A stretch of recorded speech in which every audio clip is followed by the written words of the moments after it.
Welcome to Autotech Labs. Today we will see the second part of how an automotive disc brake system works. In the last part, we saw the working principle at the wheel side. In this part, we will see how it works at the pedal side. The master cylinder is the main part here.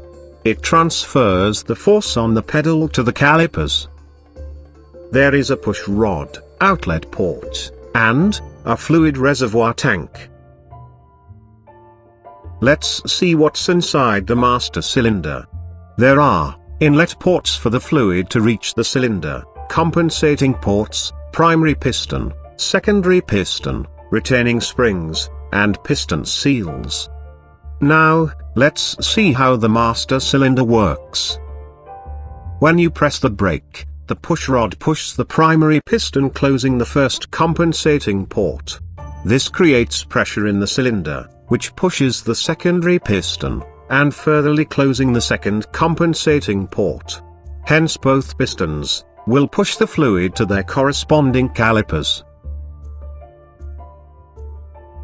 In case if the secondary piston fails to build up pressure, the primary piston can still develop pressure, with increased travel.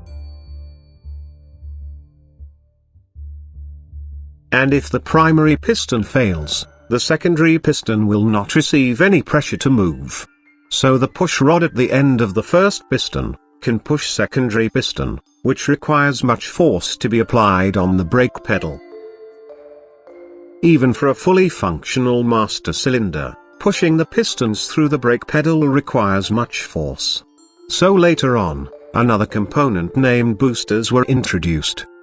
The brake booster comes between the pedal and the master cylinder, and utilizes the vacuum from the engine, assisting the brake pedal and makes it easier to apply brakes.